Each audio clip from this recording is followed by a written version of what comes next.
Right, good evening ladies and gentlemen, boys and girls, you're back. Yes, it is a blind man's podcast, and of course it is me, who else, a blind man. And I want to give a big shout to my sponsors tonight. I've got LUKLUKproductions. They are one of the largest media companies in the whole country, working with people such as BBC, ITV, Sky, and of course me, Blind Man B. And a big special shout tonight, voluntary sponsor for my guest.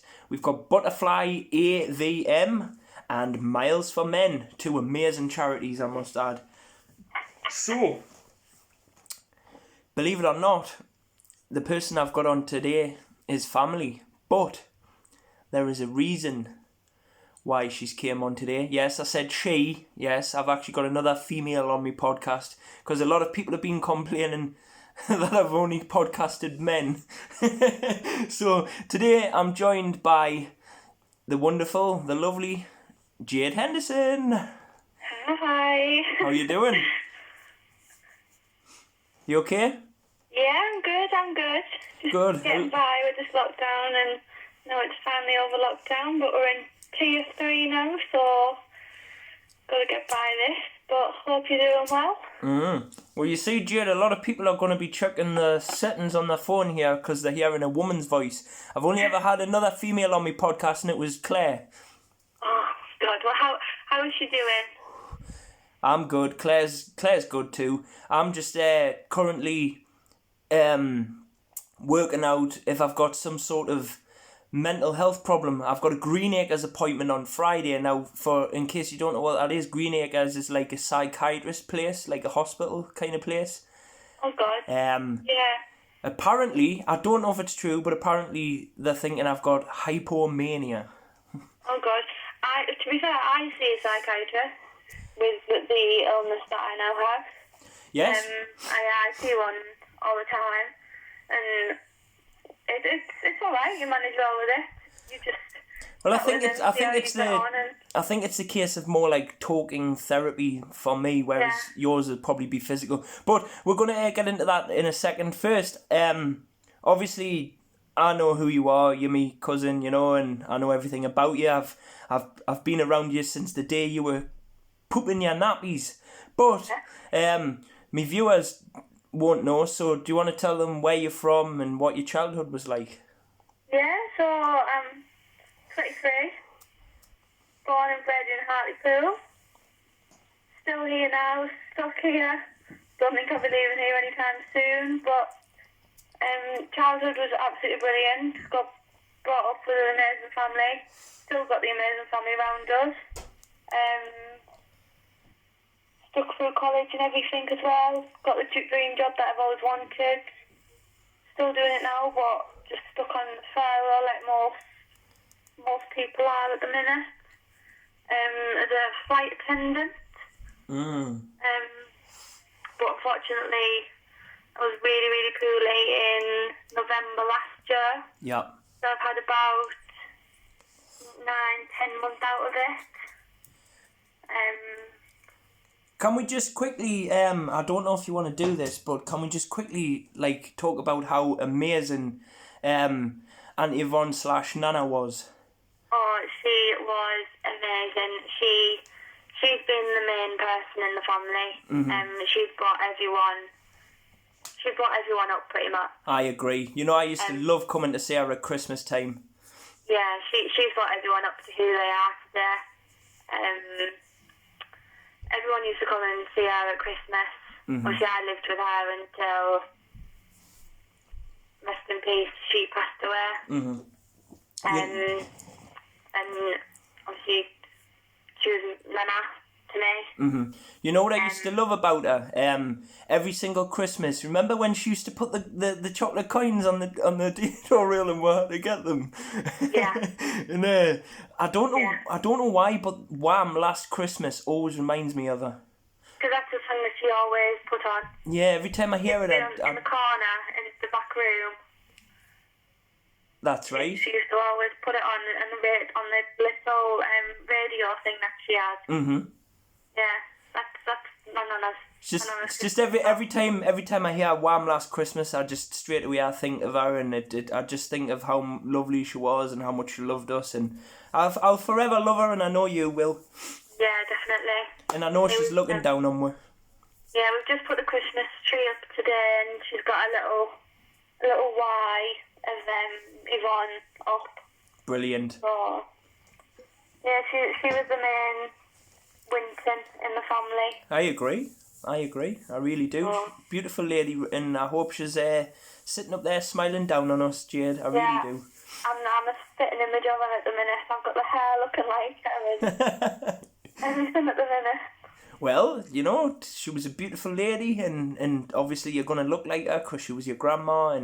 And right, so something that a lot of people didn't actually know about you, but I do because I've known you since you were in nappies. I want you to talk about how you got into dancing, because it became a massive thing in your life, didn't it, the dancing? Yeah. I've been dancing since for about 21 years. I left when I got my job as flight attendant, because it just took over too much of my time. I didn't have time to come back and forward to Hartlepool to be able to have the time to be able to be there, and the commitment to be there 24/7. But it was my life, and the amount of time and money that was spent with me dancing was just crazy. The thing is though, Jade, is you were really, really good at it. I used to have a nickname for you that I never told you. You were Billy Elliot, but with an IE. A Billy IE Elliot. Yeah, but the female Billy, because you were really good, and I remember you used to always dance in the house, and I'd be like, wow, you know, and... No, I used to just dance everywhere. I never used to walk. It was always dancing around. Even when I used to go to the shop with you, you'd be doing twirls and skips. I'd be like, well, you just pack it and just... Yeah, literally. Oh, man, so obviously you've mentioned once or twice your dream job.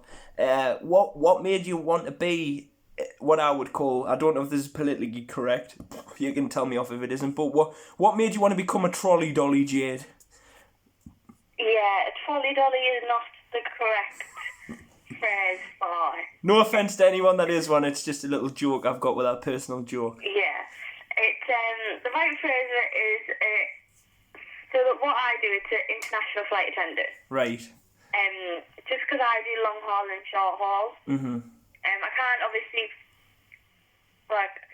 you know what airline I work for, but I can't actually tell on here what company I work for. Yeah, we all know what it is, but yeah. we'll keep it under stum. Yeah. But I've always wanted to do that. I've always wanted to travel, and it's just one of them things that I've always wanted to do. First, I wanted to be a midwife, and then I thought, God, I don't think I could cope with all them screaming babies. And all that blood and stuff. No, and blood and everything like that. God, no. And then so I'd done a year of child development, and then they showed me a video when I was doing it in college of a baby popping out, and I thought, that's just knocked us ill, not doing that. And then I thought, yeah, I'm definitely going to go to a different college and do aviation management. Right. Oh, that's good. So and obviously... then stuck with that for 3 years and then got my job. And then from there I'm still there now. Just got a new contract to sign that about... because they've changed all the contracts and everything now. So I've signed that about... that was about September time. And then I've been there for about 2.5, 3 years now. Brilliant. And you've officially claimed your wings. Yeah, I got them about 3 years ago. That's amazing. So, obviously, we said, we can't mention what airline you work for, but it is huge, and I want to know what's the the best times and worst times you've had? Like, where's the best places you've been, the best experiences you've had, and then the ones where you were like, oh, I just can't be bothered today? Best place I've been to is probably Bahamas. Wow. That's amazing. Worst place I've been to, I wouldn't really say I've been to anywhere that I haven't enjoyed. Mm-hmm. But I'd say the worst flight that I've been on is not the fact it's the worst flight, it's probably the experience of not being able to resuscitate a passenger. Oh my days. Of a passenger being so poorly on the flight. Now, was that an emergency landing, or did you just have to... Yeah, we Wow. had to emergency land. Oh, so that would have obviously been a different airport to what was on the itinerary. Yeah, it was. Oh, that must have been horrible. It's not the nicest, but we've just got what's in with the job, and unfortunately to the passenger, he was really poorly and fragile, and you could see that he wasn't well, and he was travelling with his family. I'm assuming that's what you would do in your training course, or like role play things like that. So how do you crowd control an aeroplane full of people in that situation? Do you tell them to stay calm and seated, or? We've got, depending on what aircraft we're on, depends on what crew we're with. Mm-hmm. So if we're on like a bigger aircraft, we've got enough crew to sort of crowd control, to be able to have enough to be of other crew to have the assistance of helping with the passenger, and then enough crew to crowd control as well, as well as the safety of the aircraft. So we manage in our own little self to be able to do it in our own little ways. But I suppose that's what we get trained to do. I can imagine you meet a lot of interesting characters as well on the planes, you know, like on some of the journeys. Yeah. You know, it just depends what flights we're on. Obviously, the Vegas flights are interesting. I've got to say, you're very lucky for managing to get the Bahamas. Well, that's one of my dream locations. You know, one of my dream locations was. We've got some new interesting routes as well. So we've got like Maldives and everything now as well. So I'm interested once I go back off furlough to be able to do all these new like routes that we've got as well. Mhm. That's amazing. That is good. Looking forward to doing them.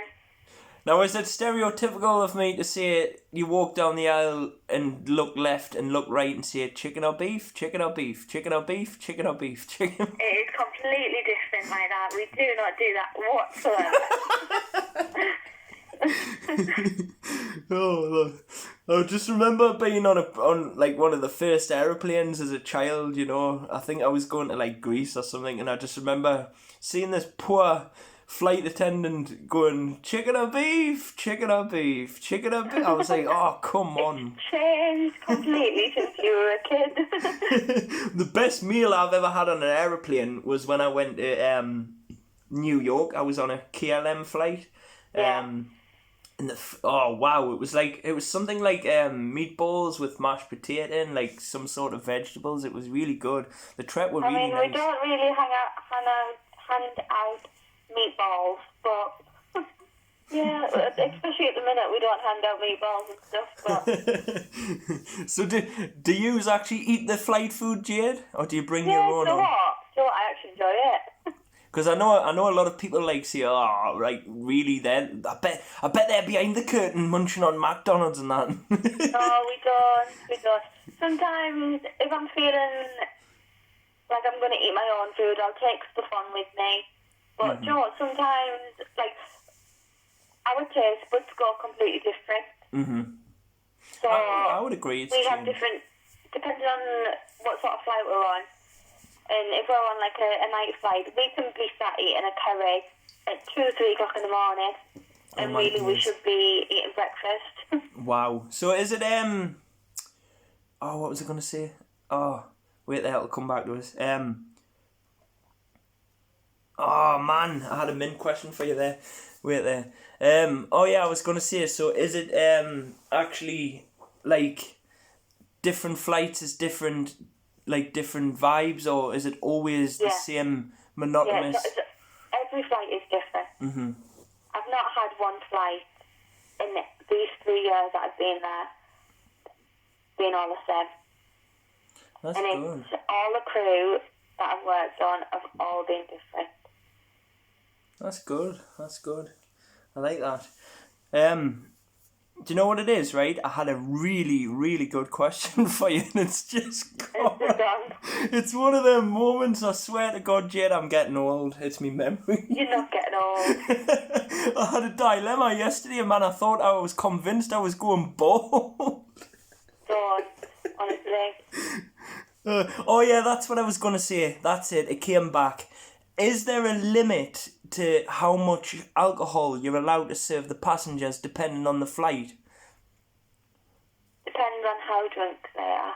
Right, because that's what I was thinking. How we think they're getting on. Because you do get a lot of passengers that do, hey, I'm going on holiday, let's get hammered, you know, and I'm thinking, We're watching every passenger how we think they are. Just you're gonna get that group of stag and hen do's, aren't you? That hey, getting rowdy, you know, and get the drinks. Come on, and it's like if they're gonna have in an hour 6 vodkas, we're gonna be like, you are definitely not gonna be able to walk off here straight. Because if you've got to go through customs. Yes. And they're going to look at you and think, God, what a state. So does that mean it's your job if you know they're getting you know they're getting mortal? You have to feed them coffee or water to keep them on the balance. Yeah, we have to sober them up.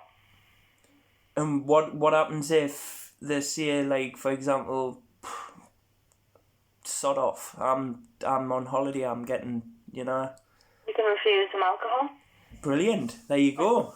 So there you go. When you're on the plane, don't think that you can get hammered because you're going on holiday, because you can't. just in case anyone's thinking that. Right. So obviously we've talked about your job, and it's your dream job, and in the family we're all proud of you for it, Jade, because bleeding hell, you're like, what, 23, and you got your dream job. Yeah. It took me to about 27 to get my dream job, which I do now. Obviously, one of them, believe it or not, my dream job, one of them was to be a radio presenter, because when I was a kid I used to pretend I was one. But I want to talk about this freaky thing that just all of a sudden happened to you and nearly killed you and ruined your whole life. Yeah. Explain what happened from beginning to hospital. So, 9th of November, I was out celebrating my friend's birthday.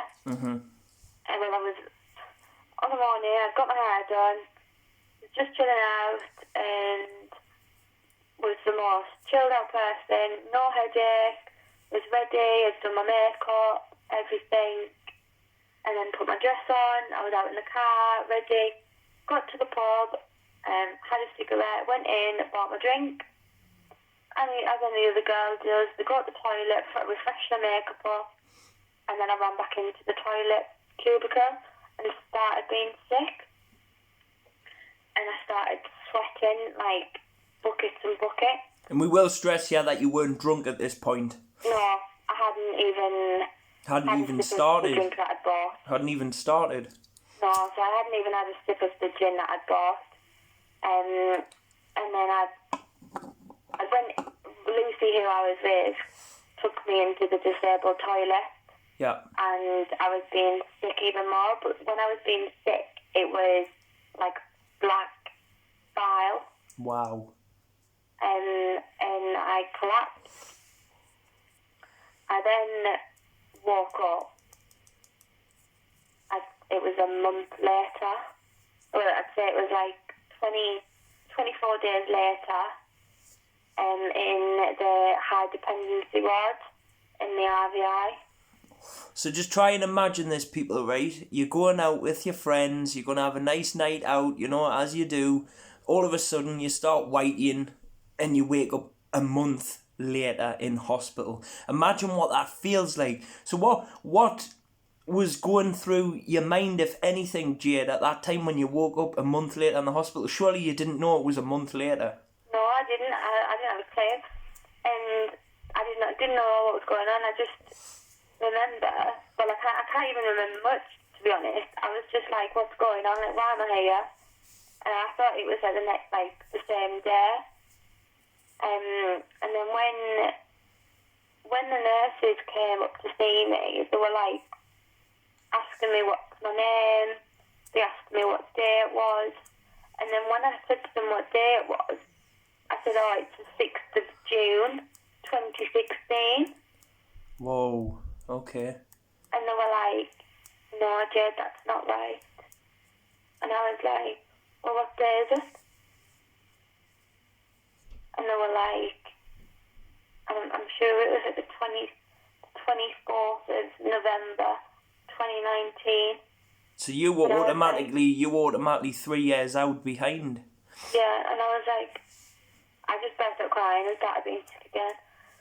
And I just couldn't remember it. And then, I had these big, like, things on my arms, like padding on my arms and on my legs were, like, strapped down.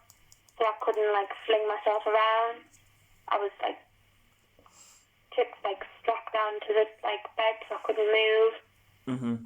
All the curtains were closed around me so I couldn't see anybody. There was no mirrors around me. There was just, like, all my family. So I can explain what's happened, because obviously I've got the explanation of what's happened now. Yeah. So I got taken. So when I was in the pub, I was in the clock in heaven. Mm-hmm. I'd collapsed and went unconscious. I then stopped breathing and had to. One of my friends was obviously a first aider, and he had to commence CPR on me. Luckily, the ambulance was 2 seconds away. They then had to commence CPR on me as soon as they got there. And I then I got rushed straight to South Tyneside Hospital. And then I got put in an induced coma straight away, as I was having a massive bleed on the brain. Obviously, this is like, I only know this because obviously the family and like my mum and all my friends have pretty much told me what happened. The hospital and the doctors, the surgeon, and everyone's told me what's happened. I remember your mum messaged me, I think it was like a day later, did you hear about Jade? And I went, no, what's happened? And she told me, and honestly, Jade, I didn't know what to do. I was sat there speechless for the first time in my life. I was speechless, and then I just started to cry, and I was like, oh, really? She's only like, what, in her early 20s? She can't die, you know? What the hell, you know? Like, why? What? There was just no... And it's a silly question to ask this because you probably don't know, but what do you see anything when you're in a coma? Do you dream? Or... I can't remember seeing anything. So it's just instant blackness? I honestly... I couldn't hear any voices around me. I couldn't... Like, my mum was talking to me, she said, like, everyone was talking to me, my eyes were flickering, and my mum said I had to sellotape my eyes shut, because my eyes were, like, open the whole time, but I had, like, a layer of, like, blue, like, liquid in my eyes, so it was as if something, do you know, like Avatar? Yeah. It was as if, like, that was, like, going on in me. So it was kind of alien-like. Yeah, so they had to like shut my eyes and like tape them up. But obviously your mum and dad came and seen me. That's right. With Chloe. And then that's when I was like I was fighting to come and see you because I was like, excuse me, I was like there's no way I'm, like, sorry to say it this way, but my instant thought was there's no way I'm going to see Jade at a funeral. Yeah. Do you know what I mean? Because that's what I thought instantly. I just thought, like, is she going to die? And then your mum obviously was, like, comforting us about it and saying, look, stay strong, she's going to be all right. And then I started praying for you, and then it's like the roles reversed. I was telling her to stay strong, and obviously you woke up. So I was like, oh, thank God. Yeah. You know? So I had, like, so they rushed me in when I got, so I was put me in the induced coma at the South Tyneside, and then they rushed me to the RVI, and I went to the RVI and went straight into surgery, and they removed the bleed and a part of the AVM, which is known as an arterial venous malformation. So it's where all your blood vessels in your head are in one big knot, and they burst. So obviously, unfortunately, it's a rare disease that not many people have, and it's normally found in males. Wow, okay. But unfortunately, I was just a female, and you just got the short straw. So, oh dear. Okay, I'll end this video and I'll ring her back. Oh, wait there, she's doing it for me. Yep. went off. Yeah, no, I haven't ended the podcast. I just said, oh dear, she's went off. I'll ring her back, but so we'll carry on from where we left off. So obviously you were talking about you got you were talking about the knot and the removed it. Yeah, so obviously it's a rare disease that males mainly have, not females. And then unfortunately I had it, and then so I had that removed, that at birth, and then I've got balls placed in my head which were checking the pressure of my brain. Yeah. And so that was on the Saturday night, Sunday morning.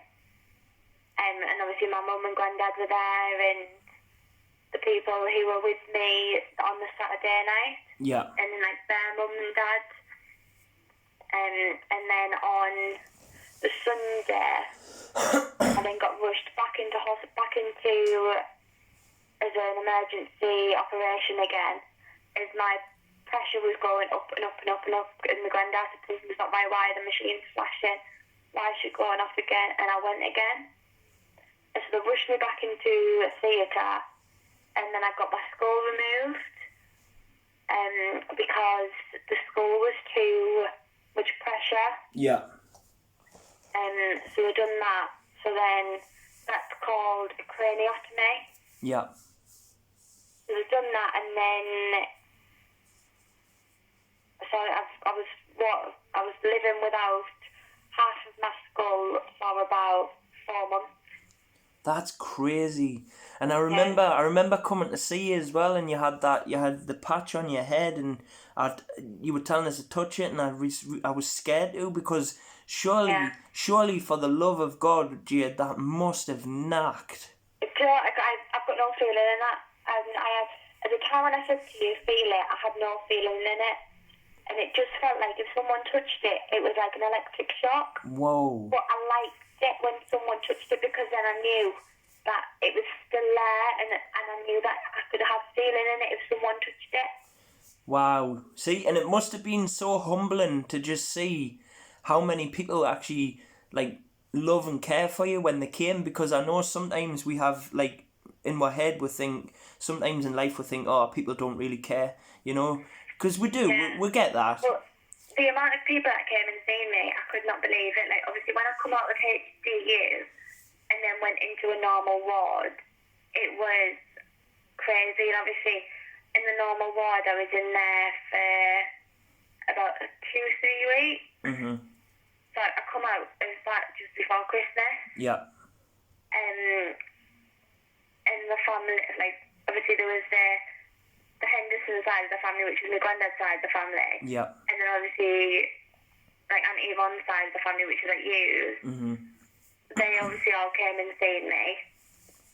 And it was like in, out, in, out, in, out, every day. And then some days it got too much where I said to my mum, I'm going to have a day of rest. Don't get anyone up today. I think sometimes it's just a day of rest I just needed. Yeah, it just comes too much sometimes. Although you didn't want to hurt people's feelings, but at the same time you wanted to rest, you know. Mm. So, yeah, I get that. Yeah, because some days, like, if I'd been on to physio, because obviously I had to learn how to, like, walk, and some days I had, like, obviously problems talking. Yeah. Because I had to learn how to talk and everything again, and, like, reading and stuff, and I struggled. Like, when I first came out of HDU and I had people around my bed, I couldn't talk. Yeah, I remember when I I seen you, you weren't, your speech wasn't the best, like, but it was obviously understandable, you know. Yeah, like when people were trying to talk to me, I couldn't talk to them back. Mm-hmm. So I had a little, like, flip chart thing. Yeah. And even just writing to them was just, like, stressing me out because I couldn't even do that.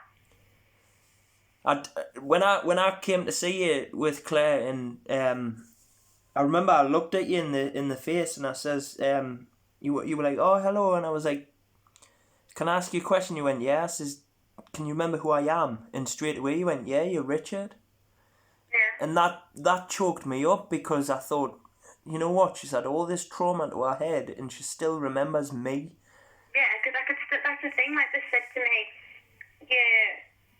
your memory will go, like, and I was like, my memory hasn't gone. I know my memory hasn't gone. I can remember who people are. Mm-hmm. Like, that's the main thing. That's, like, some things, yeah, I've forgot. But not that. Like, I still know who people are.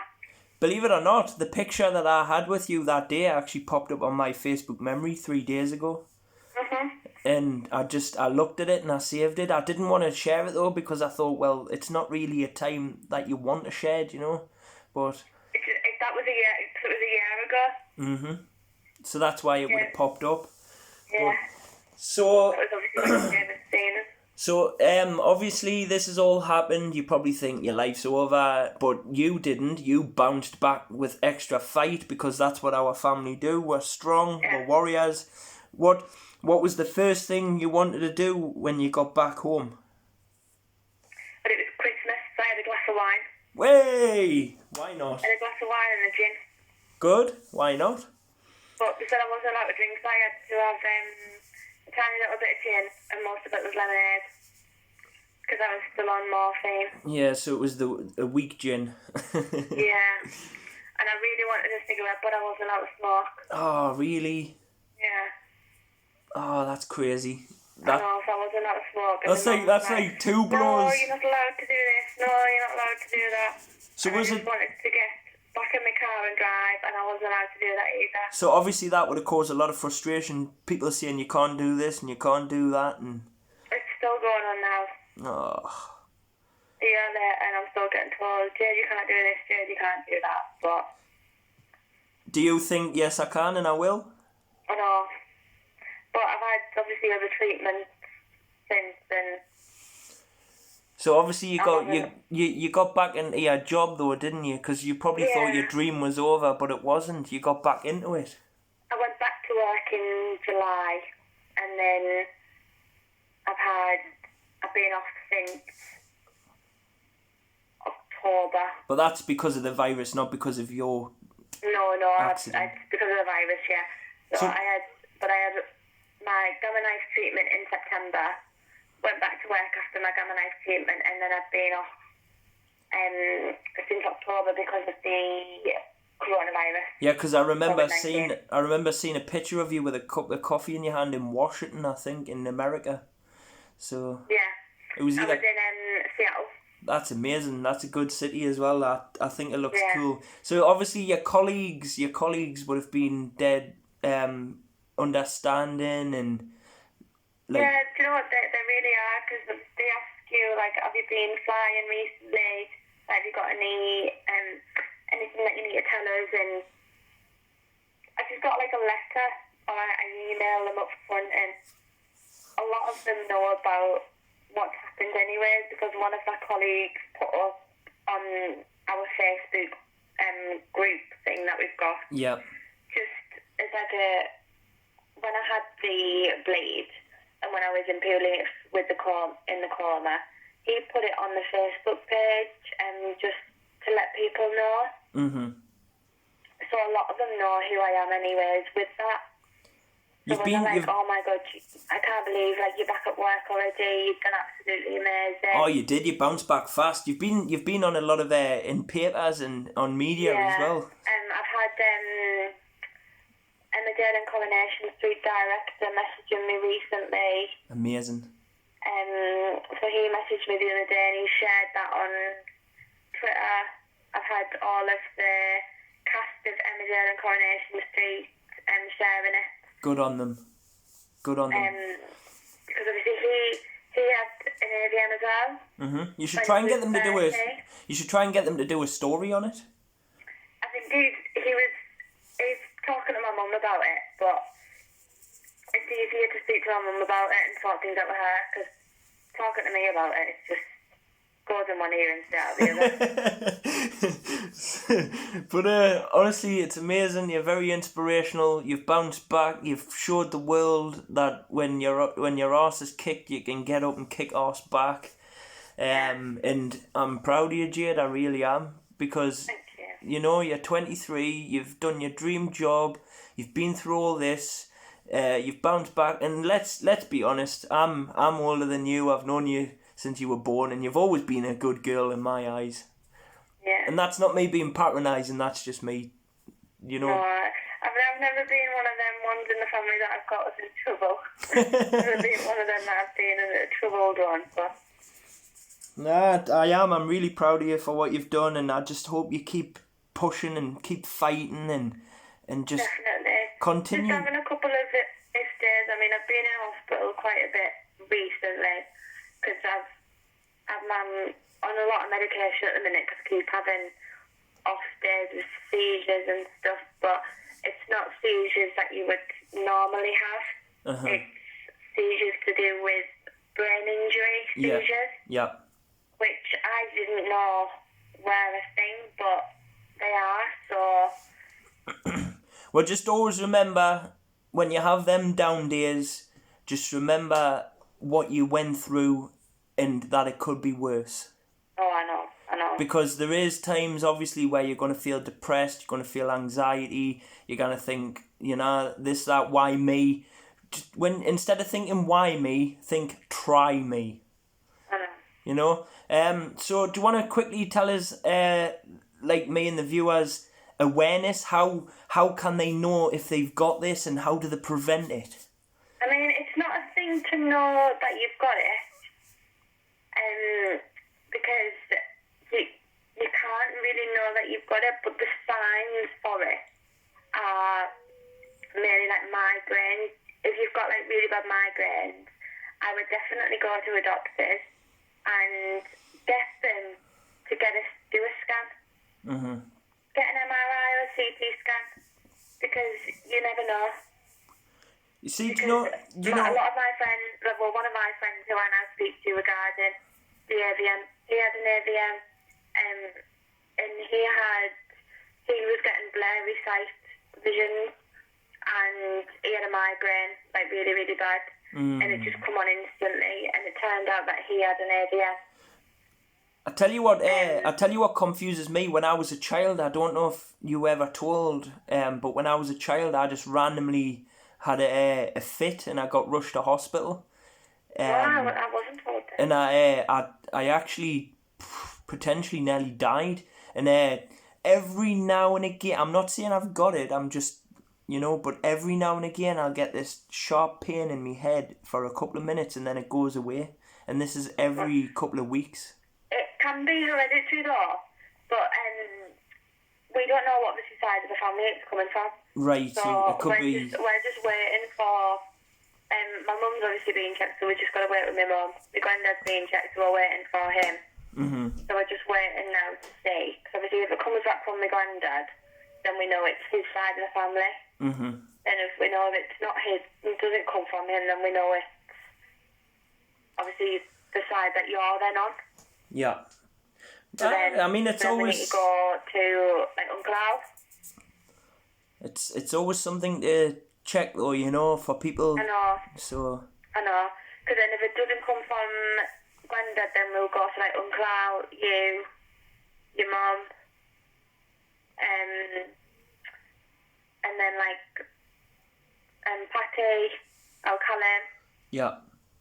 All them, because then obviously it's that side as well. Yeah. That's but at least we're now knowing, you know, you're getting better slowly, and hopefully you can continue life as you, because let's have it right, the Jade I know was always happy go lucky, so yeah, I was the healthiest one in the family. No problems, nothing. it's true. I know. But thank you for coming on and talking about it, Jade, because I know it can be hard, but it's always good to get it out there, you know, for awareness, and obviously people. So if you want to pass your mum on, and we'll get her side of it. Yeah, Ron. And then we'll get a quick story of her side of it, and then that'll be it. Yeah.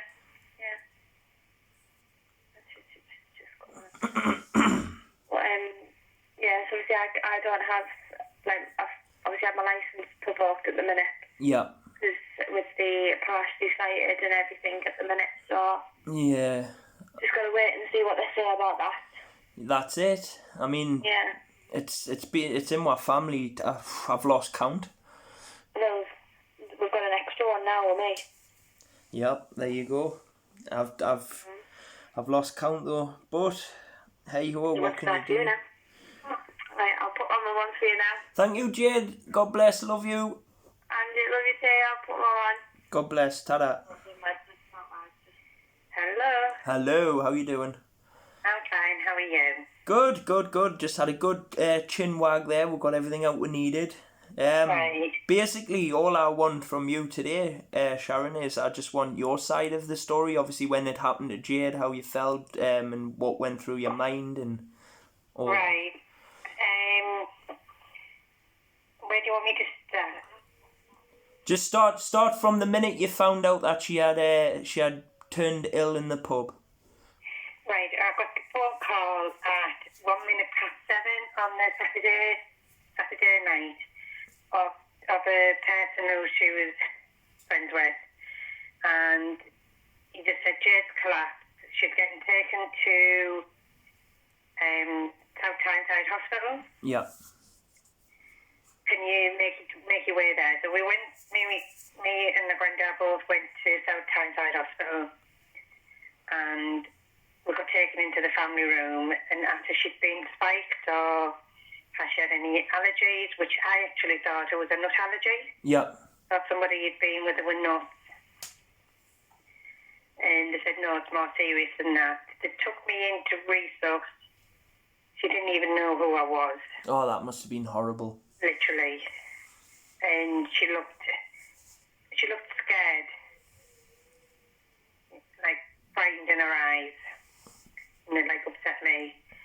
Got put back into the room, and then they came back in and said to everyone, we were waiting, can you all go to IVI? She's getting taken to IVI. Ma'am, can you stay? And we'll take you through to resource. Didn't tell me what to expect or anything. Walked back into resource, and she was all tubed up. Took her out. I asked if I could go back into the ambulance with her in the back. They said no, I wasn't allowed to be. I had to go in the passenger side. Mm-hmm. I'm not.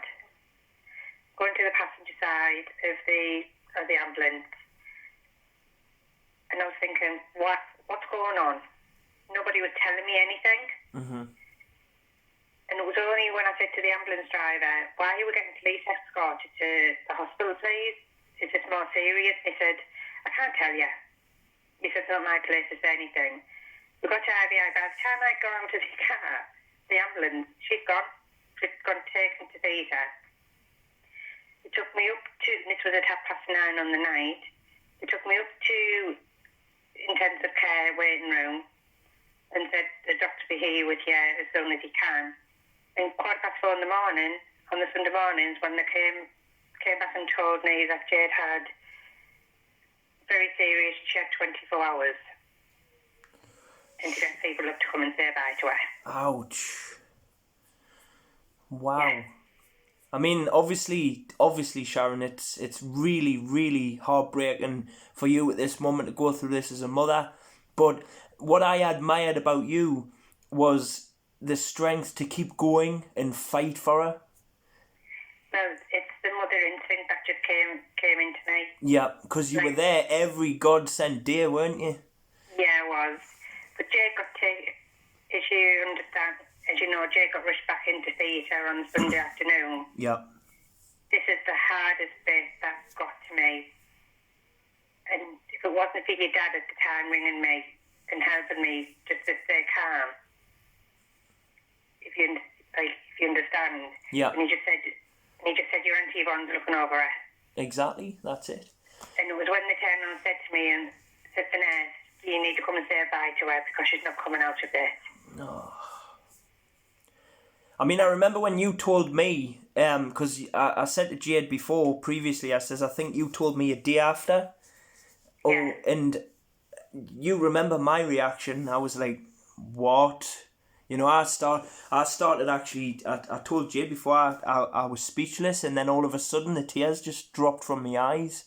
Your dad told you on the Sunday, didn't he? Because Yeah. I phoned your dad when she got rushed, when she was in theatre on the Saturday night. Yeah. I literally phoned your dad because I didn't want you all seeing it on Facebook. That's right, because my dad told me, and then you messaged me saying, have you heard about Jade? And I went, I said no because I was playing dumb, because I couldn't admit what was happening, you know? Because it was like... Nobody could. Well, no, because it was like, this is Jade, man. She's the most happiest, healthiest young lass I've ever known, you know? But it happened. But the best part is she came out of it, you know? She came well out. and truly, she's been a very little true fighter. So what's that feeling in the mother's brain when you see your little girl wake up and you know everything's going to get better? There's a mother instinct, happy, ecstatic. It was like winning the lottery, I bet. My main concern was when she came out of the coma, would she recognise who we were? Yes. Because we got told that she might not recognise who we were. And that would have been the minute when you thought, I've got my girl back. Yeah. That's amazing. That was the time when I was like, I've got her back, now we need to get her better. Yes. So would you say she's getting much better than she was in the position she was in this time last year? Yes. Some days yes, and some days no. Some days she goes down a bit. Or like her mood swings, and everyone who has had brain injury, they get really bad mood swings. Oh yeah, I know. One of my best friends from childhood's got brain damage, and he used to get he would be up a height or really down, you know, and one minute she's on a high, the next minute she's on a low, the next minute she's in the middle of a breakdown, or she's shouting at me. Like as the nurse has said, I'm the nearest one for her to do all that too. Yeah. People like that, they shouldn't take it out on the people that they love, but they do. Well, I suppose in a way it's out of... She doesn't mean it really, I suppose, but at the same time, obviously, nothing can break us now because this is it, you know? Yeah. I mean, nothing was going to break it anyway, but this is like... Now you're probably closer than ever. Some days we are, and then some days we're not. It all depends on the way she is. On the mood swings. So, I think... I would say it's like I said to Jade, you know, on her down days, she'll feel bad, and I said to her, I says, you know, when you're feeling like that, just think where you were last year, and instead of saying why me, say try me, you know? Yeah. So she just keeps saying, like, why did it happen to me? why hasn't it happened to anybody else? Why is it just me and the family?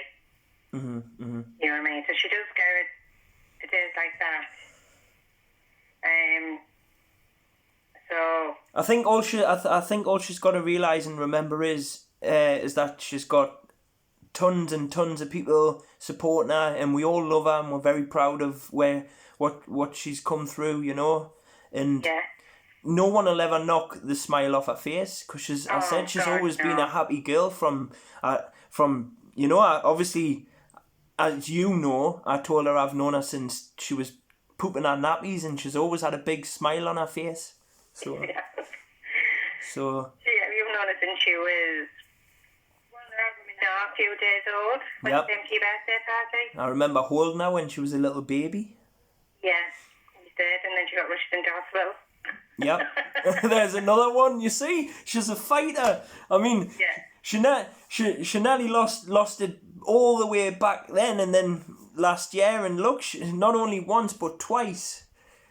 So I think that's Jade's way of saying, stuff you, darker power, you can't knock me down. Yeah, I definitely think she's had a guardian angel looking down on her. I definitely do. I don't know if you want to. It might be a bit harder for you, but I was talking to Jade about Auntie Yvonne / Nana and how amazing she was, and that we all loved her, and she was like the structure of the family. You know? Yeah. She was always there to tell people when they were wrong, and she was always there to hug you when you were down. Yeah. You know, and I said to Jade, I says, I was sat on the table the other night, eating my tea, and I listened to Coast Radio when I'm in the kitchen, and no, it wasn't the other night, stop lying, it was the other morning, and I was eating my breakfast, because we had put this song on at the end of our show, and I come home from my show and I eat my breakfast and have a cup of coffee on the table. And Wham! Last Christmas come on, and I started crying. Oh. Because that song always reminds me of Auntie Yvonne. Oh, doesn't it? Yeah, Wham! Last Christmas you gave me my heart, but the very next day, that song childhood memories just come flashing back of the times when I'd come at Christmas time, and she'd be in the kitchen at the door with a cigarette, and she'd stick the chocolate coins on the dado rail, and you're not eating all them before your dinner, you're not spoiling your dinner, I'm not standing in this kitchen cooking for nothing. I know, that was... Yeah, it's memories like that. Now I wish sometimes that we can all do again. Yeah, I know, it's horrible, it's hard. You know what I mean? Like every single one of us, like my mum didn't treat your mum just like a niece, she actually treated your mum like a daughter. I agree.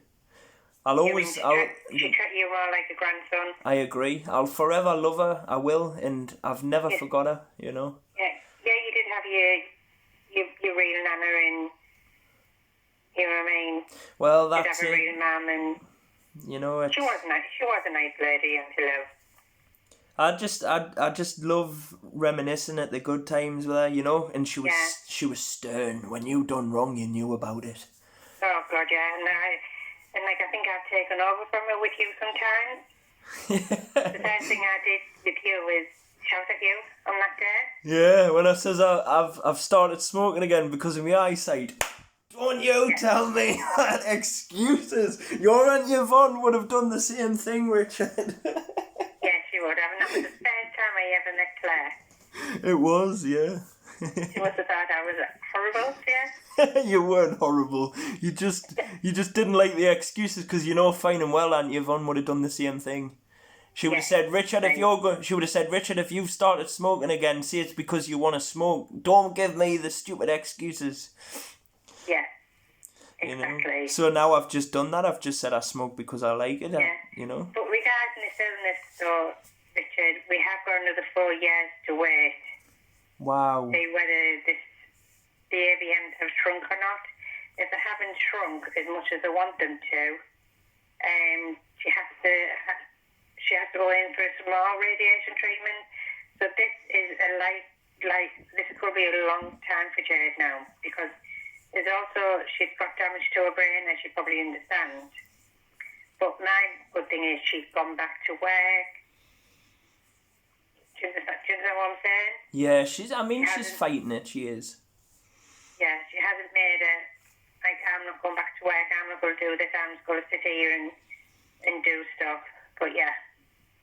Well, I hope at Christmas time this year you all have a lovely day and chill and let Jade have at least one pink gin. Well, she drinks that gin now anyway, so we do let her have a drink, but she just has to be careful what she drinks now and how she goes on. Mm-hmm.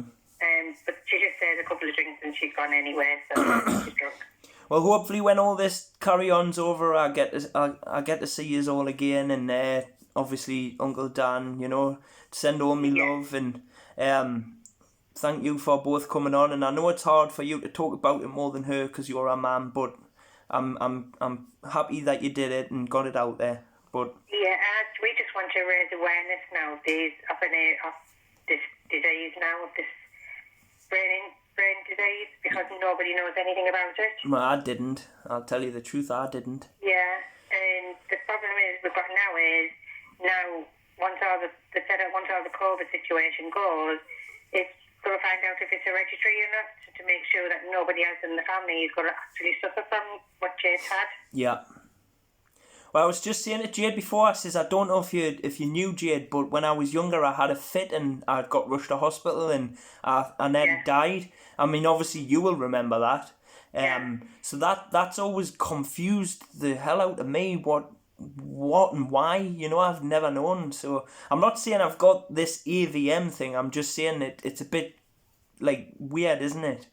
Yeah. So... It is.